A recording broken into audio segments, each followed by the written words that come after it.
Selamat datang kembali di praktikum konstruksi perangkat lunak berorientasi objek. Perkenalkan, saya Apif Saipullah. Di mana pada materi kali ini kita akan membahas mengenai interface dan polymorphism. Nah, yang pertama kita akan bahas dulu tentang interface. Apa itu interface? Jadi interface ini secara umum gitu ya berfungsi sebagai penghubung antara sesuatu yang sifatnya abstrak gitu ya. Jadi belum tentu bentuknya, belum tentu fungsinya gitu ya, dengan sesuatu yang sifatnya nyata gitu. Nah, di mana interface ini adalah cara untuk membuat abstraksi objek program dengan menentukan apa yang dapat dilakukan oleh sebuah kelas tanpa menentukan bagaimana cara melakukannya.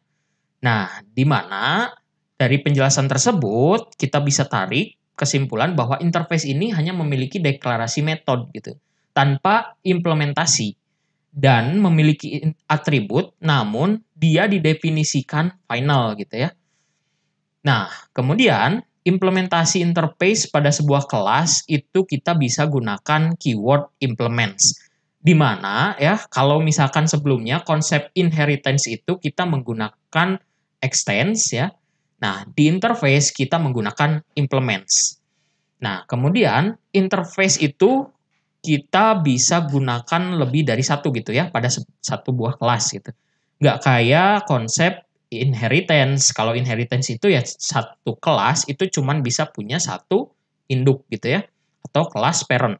Nah, kalau di interface ini eh, sebuah kelas itu bisa implementasikan beberapa interface gitu. Nah, kita analogikan misalkan sebuah handphone gitu ya. Sebuah handphone itu kan kita tahu dia punya interface gitu ya. Di mana contoh misalkan interface-nya itu di sini misalkan ada tombol volume dan tombol power gitu ya. Nah, di mana tombol-tombol inilah kan yang disebut dengan interface gitu. Sementara isi atau fungsi dari tombol-tombol tersebut kita kan nggak tahu gitu fungsi di belakangnya itu seperti apa gitu ya. Nah, yang dimaksud dengan interface itu jadi hanya deklarasi aja gitu ya bahwa ini ada tombol, kemudian juga mungkin ada fungsinya gitu ya. Tapi tidak diimplementasikan gitu ya, hanya dideklarasikan bahwa tombol ini tuh bisa on gitu. Bisa mematikan handphone, bisa menyalakan handphone. Tapi gimana cara untuk menyalakannya? Nah, itu tidak didefinisikan di dalam interface-nya gitu ya.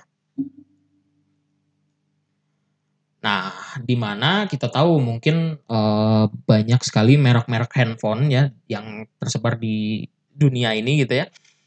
Di mana ya pasti punya tombol power misalkan ya.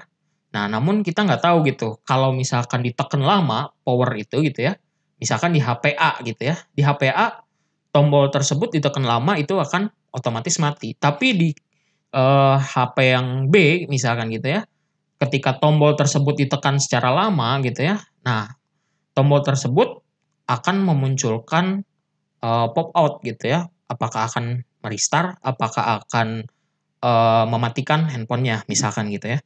Nah, jadi interface-nya sama, ada tombol on di mana di dalamnya ada fungsi untuk mematikan handphonenya, tapi ada langkah berikutnya yang tidak kita ketahui gitu ya karena itu ada di implementasi dari interface-nya.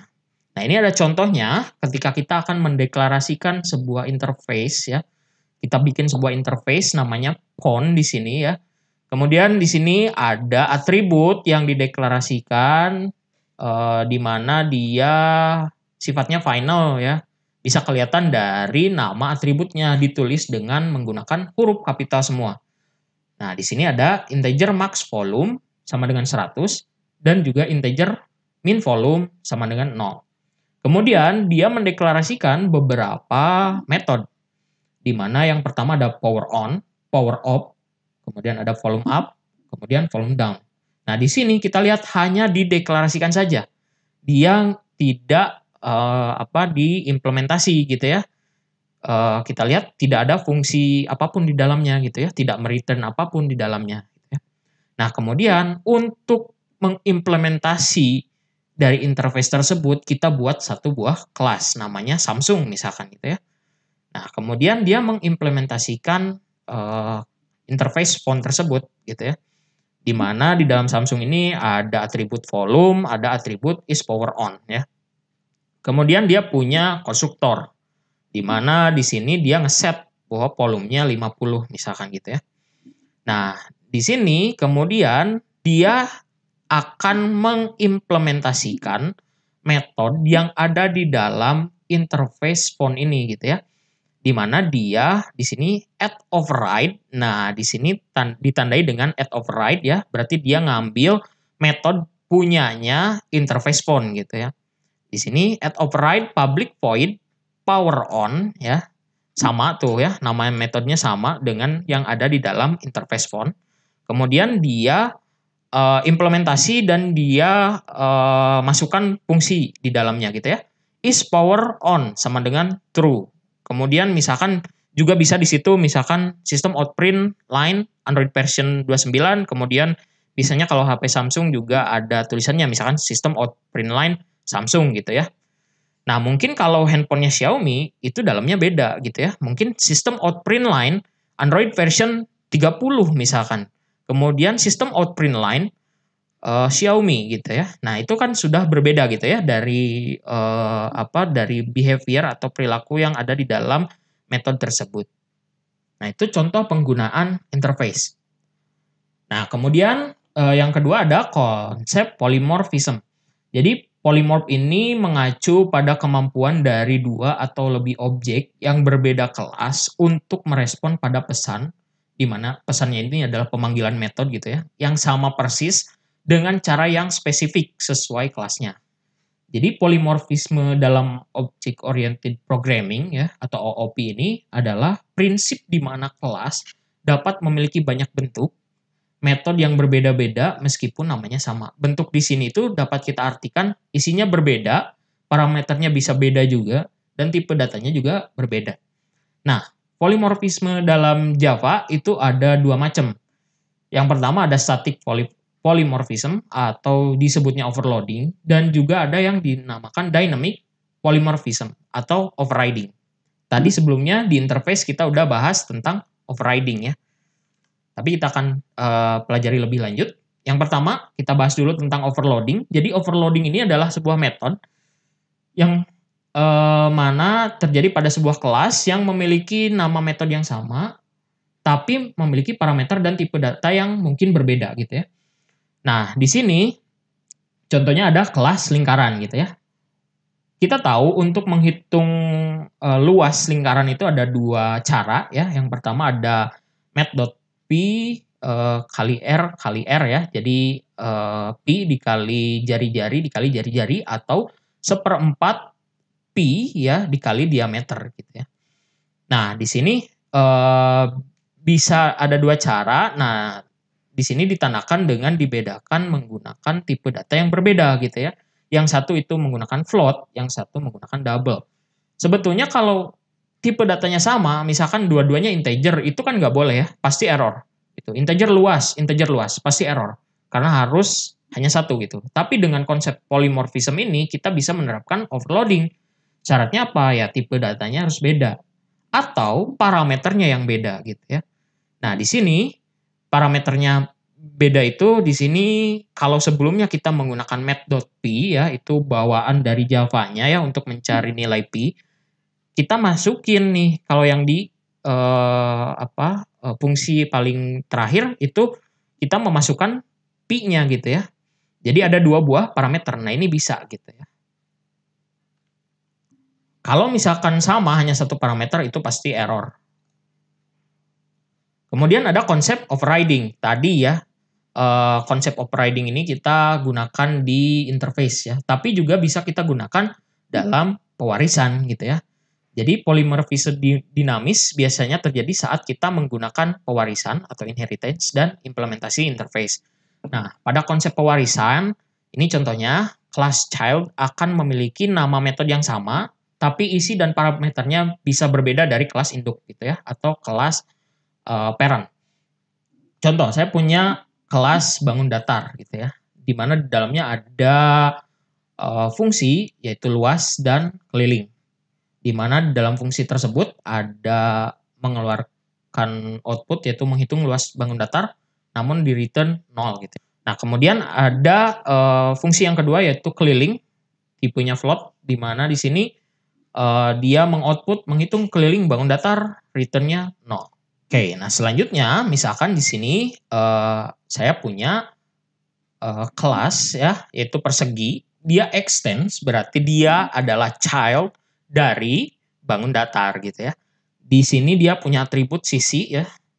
Nah, kemudian dia ada konstruktor juga ya di sini.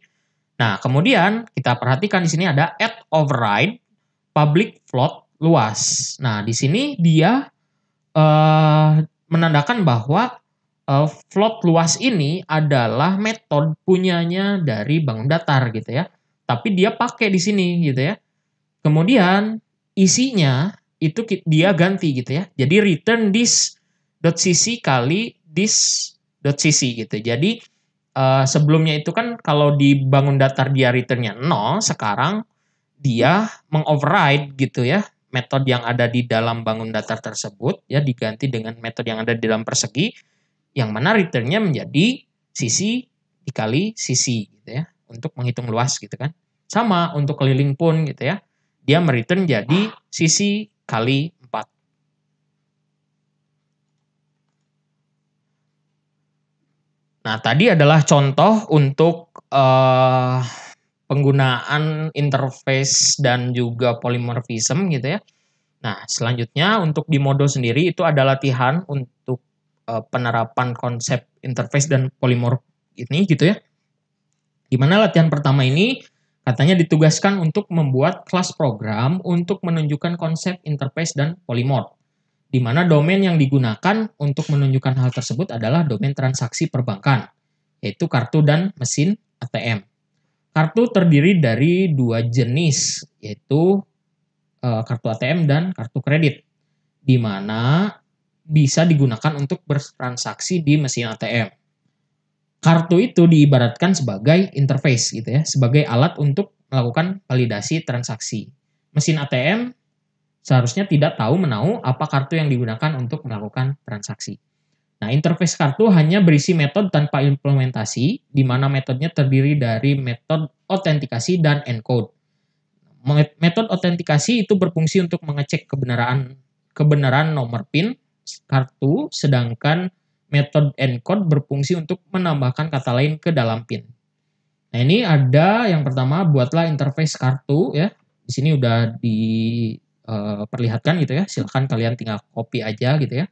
Ada public interface kartu, kemudian juga dua buah metode dideklarasikan, ada autentikasi dan encode gitu ya. Kemudian buatlah kelas kartu elektronik yang berfungsi untuk menangani atribut kartu dan metode autentikasi. Nah, kemudian kelas tersebut menggunakan interface kartu dengan menggunakan keyword implements. Sebuah kelas yang menggunakan interface harus mengoperate semua metode interface. Nah, ini ya. Semua metode yang ada di dalam interface kartu itu harus di-override gitu ya. Namun karena kelas kartu elektronik yang digunakan adalah kelas abstrak ya, sehingga hanya metode autentikasi saja yang diimplementasikan gitu ya. Sedangkan metode encode ada di kelas kartu ATM dan kartu kredit karena mempunyai encode yang berbeda. Nah, buatlah kelas kartu elektronik sesuai deskripsi di bawah. Nah, di sini ada dijelaskan gitu ya. Sudah tinggal kalian ikuti saja ya codingannya. Kemudian, nah ini untuk kartu ATM ya. Yang tadi untuk abstrak kelas kartu elektronik. Nah, kemudian ada untuk main metodenya gitu ya. Kemudian untuk latihan kedua nih, latihan kedua ini akan menugaskan untuk menambahkan objek yang dapat menangani kartu kredit, di mana metode yang membedakan dengan kelas kartu ATM adalah metode encode untuk membungkus atribut PIN menjadi kode tertentu. Nah, katanya buatlah kelas kartu kredit seperti di bawah ini. Silakan kalian buat ya kelas baru namanya kartu kredit, extend kartu elektronik gitu ya. Kemudian ubahlah kartu main seperti di bawah ini untuk mengimplementasikan kelas kartu kredit. Jadi kalian ubah isi dari kelas main, kartu mainnya gitu ya. Kemudian untuk latihan 3, di sini ditugaskan untuk menambah objek mesin ATM yang akan berinteraksi dengan kartu elektronik, baik itu kartu ATM maupun kartu kredit. Buatlah kelas mesin ATM seperti di bawah ini. Nah, ini kalian silakan coba ya untuk melakukan coding. Kemudian buatlah kelas mesin ATM main seperti di bawah ini untuk mengimplementasikan kelas mesin ATM dan kelas kartu ATM dan kartu kredit. Jangan lupa untuk mengimplementasikan juga metode validasi kartu. Nah, di sini ya kita lihat ada beberapa deklarasi ya dan metode dan nah di sini silakan kalian ikuti aja ya. Itu untuk latihan-latihan yang ada di dalam modul ya, silakan kalian ikuti saja ya. Mungkin cukup sekian penjelasan dari saya. Terima kasih. Wassalamualaikum warahmatullahi wabarakatuh.